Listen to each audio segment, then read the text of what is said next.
આજે પણ રાજ્યમાં વરસાદી માહોલ રહેવાનો છે અને રાજ્યના કેટલાક જિલ્લાઓમાં અતિ ભારે વરસાદ પડી શકે છે. ઉત્તર ગુજરાતમાં ભારેથી અતિ ભારે વરસાદની આગાહી કરવામાં આવી છે. મધ્ય અને દક્ષિણ ગુજરાતમાં હળવો વરસાદ રહેશે. સૌરાષ્ટ્ર અને કચ્છમાં પણ વરસાદની આગાહી કરવામાં આવી છે. અમદાવાદમાં મધ્યમ વરસાદની આગાહી કરવામાં આવી છે. માછીમારોને દરિયો ન ખેડવા માટે સ્પષ્ટ સૂચના પણ આપી દેવામાં આવી છે. તો આજે પણ રાજ્યમાં વરસાદી માહોલ રહેવાનો છે. છૂટો છવાયો વરસાદ રહેવાનો છે. ઉત્તર ગુજરાતમાં પણ વરસાદ રહેશે, પણ હળવાથી મધ્યમ વરસાદની આગાહી કરવામાં આવી છે. સાથોસાથ સૌરાષ્ટ્ર અને કચ્છમાં પણ વરસાદ રહેશે, પણ મધ્યમ વરસાદ રહેવાનો છે. વરસાદી માહોલ એ રહેશે. તો ગઈકાલ રાત્રે પણ અમદાવાદમાં વરસાદી માહોલ એ જોવા મળ્યો હતો. તો ફરફર એ પડી રહી હતી અને સવારમાં પણ એક પ્રકારનું વાતાવરણ એ જોવા મળ્યું હતું.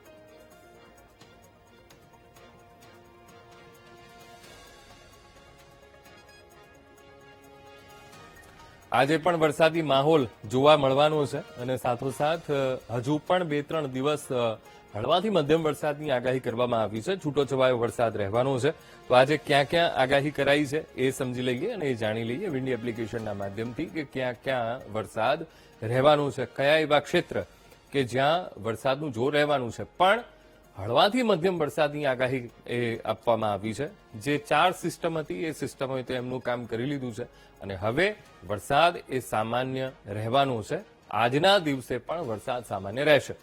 તો અહીંયા આપણું ગુજરાત અને અત્યારે એપ્લિકેશનમાં દેખાઈ રહ્યું છે વાદળછાયું વાતાવરણ. સૌથી મહત્વપૂર્ણ બાબત એ છે કે અહીંયા વાદળછાયું વાતાવરણ અહીંયા જોવા મળશે. તો અહીંયા આખો દક્ષિણ ગુજરાતનો આ જે ભાગ છે, વાપી છે, સુરત છે, ભરૂચ છે અને સાથોસાથ મધ્ય ગુજરાતના ભાગો નવસારી છે, ત્યાં પણ વરસાદનું જોર રહેશે.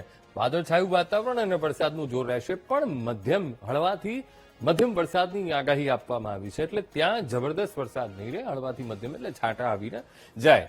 આ તરફ સૌરાષ્ટ્રમાં પણ તેનું જોર રહેશે. વાદળછાયું વાતાવરણ સાથે સાથે મોરબી જિલ્લામાં. આ તરફ ઉત્તર ગુજરાતનો જે આપણને આખો પટ્ટો દેખાઈ રહ્યો છે, ઉત્તર ગુજરાતના પટ્ટામાં પણ વાદળછાયું વાતાવરણ જોવા મળી રહ્યું છે. એટલે કે હળવાથી મધ્યમ વરસાદ આ ક્ષેત્રોમાં રહે. એટલે કે મહેસાણા છે, આ તરફ પાટણ છે, રાધનપુર, આ તરફ વચ્ચેનું જે આખો નાના રણનો આખો ભાગ છે, ત્યાં પણ વરસાદનું જોર રહે. પણ કેવો એ મધ્યમ વરસાદનું જોર આ ક્ષેત્રમાં પૂરેપૂરું એ શક્યતા છે કે આજના દિવસે એ મધ્યમ વરસાદનું જોર આ ક્ષેત્રોમાં રહેશે. થોડાક આગળ જઈએ તો લગભગ આ 10 વાગ્યાનો સમય છે અને 10 વાગ્યાના સમયમાં આપણને દેખાઈ રહ્યું છે કે ભાઈ આ બપોરના 2 વાગ્યાનો સમય કે ભાઈ અમદાવાદ છે, આ તરફ મહેસાણા છે, ગોધરા છે અને એ બધાના ભાગોમાં વરસાદ આપણને જોવા મળી રહ્યો છે. આ તરફ ઉત્તર ગુજરાત અને ખડીર બેટ છે, ત્યાં પણ તમને વરસાદનું જોર અહીંયા જોવા મળી રહ્યું છે. એટલે કચ્છના ભાગમાં પણ વરસાદ એટલે કે કેવો હળવાથી મધ્યમ વરસાદની આગાહી આપવામાં આવી છે. બપોરનો 2 વાગ્યાનો આ સમય છે. જે એક મોટી સિસ્ટમ હતી એ આ તરફ રાજસ્થાન તરફ એ ફંટાઈ ગઈ છે. હવે થોડાક આગળ વધીએ તો વરસાદનું જોર કેવું રહેવાનું છે.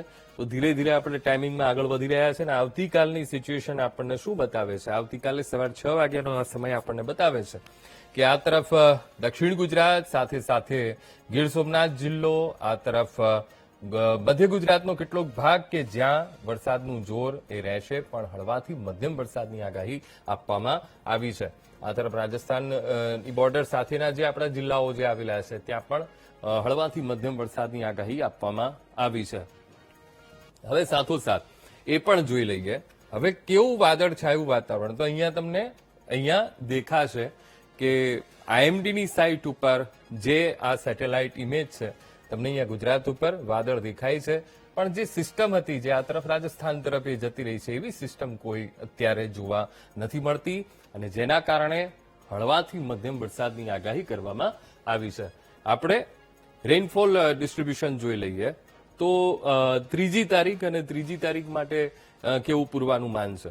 તો અહીંયા તમને દેખાશે મોટા ભાગના જિલ્લાઓમાં તમને એ ગ્રીન, ડાર્ક ગ્રીન તમને કલર અહીંયા દેખાતો હશે. એટલે આ તરફ ઉત્તર ગુજરાતના ભાગ, આ તરફ મધ્ય ગુજરાત અને દક્ષિણ ગુજરાત કેવો તો કેટલીક જગ્યાઓ પર હળવાથી મધ્યમ વરસાદની આગાહી આપવામાં આવી છે. બીજા બધા અહીંયા જિલ્લા જોશો તમે, સૌરાષ્ટ્રનો ભાગ જોશો, આ તરફ કચ્છ સૌરાષ્ટ્રના જે પ્રદેશો છે છૂટા છવાયા સ્થળોએ હળવાથી મધ્યમ વરસાદની આગાહી આ ક્ષેત્રોમાં કરવામાં આવી છે. આ 3જી તારીખ એટલે આજની આપણે વાત કરી રહ્યા છીએ. આવતીકાલે ઉપર ઉત્તર ગુજરાતમાં તમને એ આછો લીલો કલર દેખાઈ રહ્યો છે, એટલે છૂટાછવાયા સ્થળોએ હળવાથી મધ્યમ વરસાદની આગાહી. અને આ તરફ અરવલ્લી છે, ખેડા છે, પંચમહાલ છે, મહીસાગર, દાહોદ એટલે મધ્ય ગુજરાતનો ભાગ, આ તરફ દક્ષિણ ગુજરાતનો ભાગ કે જ્યાં વરસાદ કેવો રહેશે તો હળવાથી મધ્યમ વરસાદની આગાહી કરવામાં આવી છે. એટલે 5, 3જી તારીખ, 4થી તારીખ એટલે કે આજનો દિવસ એ પણ હળવો વરસાદ રહેવાનો છે. પછી તો સ્થિતિ તમને સામાન્ય જોવા મળશે, એટલે વરસાદ પડશે પણ કેવો સામાન્ય વરસાદ આ ક્ષેત્રોમાં રહે તેવી પૂરેપૂરી સંભાવના છે. આ 4થી તારીખની આ પરિસ્થિતિ છે.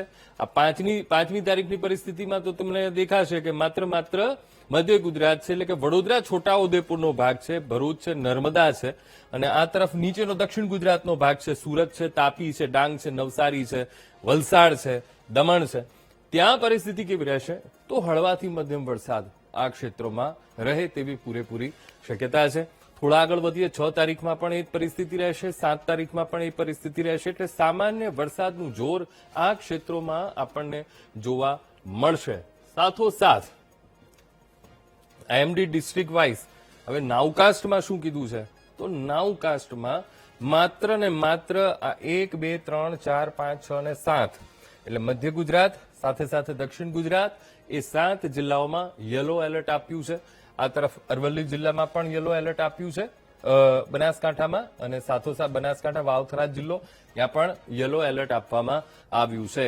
એટલે ઉત્તર ગુજરાતનો આ ભાગ કે જ્યાં હળવાથી મધ્યમ વરસાદની આગાહી આપવામાં આવી છે. બાકી તમને નાઉકાસ્ટમાં આખો ગ્રીન કલર એ તમને દેખાઈ રહ્યો છે. આ ડિસ્ટ્રિક્ટ વાઇઝ એ નાઉકાસ્ટ છે. મોટા ભાગના જિલ્લાઓમાં સામાન્ય પરિસ્થિતિ એટલે સામાન્ય વરસાદ રહેશે. ખૂબ હળવો વરસાદ એ જોવા મળશે અને વાદળછાયું વાતાવરણ રહે તેવી પણ પૂરેપૂરી શક્યતા છે.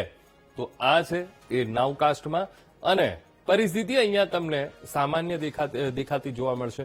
વાદળછાયું વાતાવરણ એ જોવા મળશે. સાથોસાથ હળવાથી મધ્યમ વરસાદની આગાહી આપવામાં આવી છે.